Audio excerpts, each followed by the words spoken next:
আমি এখানে দুইটি বড় সংখ্যা লিখেছি এবং দুটোতেই 4 আছে, মানে দুটোতেই 4 সংখ্যাটি আছে এবং আমাদের বের করতে হবে যে এই দুইটা 4-এর মান কত এবং তাদের মানের পার্থক্য কি।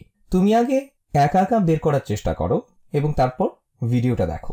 আগে 4 দুটির অবস্থান ভালো করে দেখি। 1,10,413-তে 4-এর অবস্থান হলো এখানে।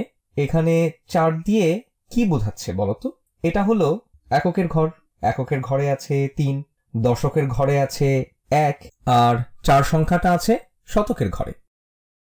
মানে তোমার কাছে 4টা 100 আছে, অর্থাৎ 4 মানে হলো 4 গুণ 100 বা 400। তাহলে এই 4 মানে কি? আবার দেখো, এককের ঘরে আছে 0, দশকের ঘরে আছে 5, শতকের ঘরে আছে 3 এবং সহস্রের ঘরে আছে 4। তার মানে এখানে 4 মানে হলো 4 গুণ 1000 বা 4000। এখন এই দুটো সংখ্যার মধ্যে পার্থক্য কি সেটা বের করতে হবে।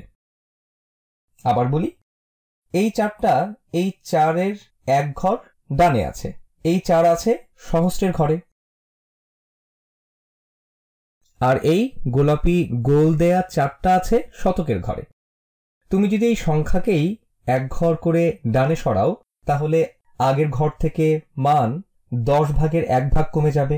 মানে ধরো 4 আছে সহস্রের ঘরে, এই 4কে ডান দিকে এক ঘর সরিয়ে শতকের ঘরে নিলে 4-এর মান দাঁড়ায় 400, যেটা 4000 থেকে 10 ভাগের 1 ভাগ। তাহলে এই ব্যাপারটাকে এক বাক্যে লিখতে পারি আমরা।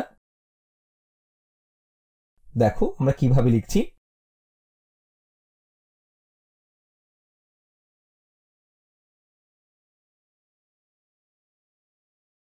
এই সংখ্যাকে 4-এর মান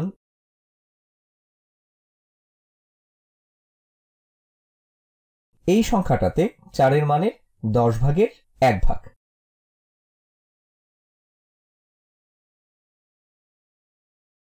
একটু কঠিন হয়ে গেল, তাই না? 1,10,413-তে 4-এর মান 54,350-এ 4-এর মানের 10 ভাগের 1 ভাগ।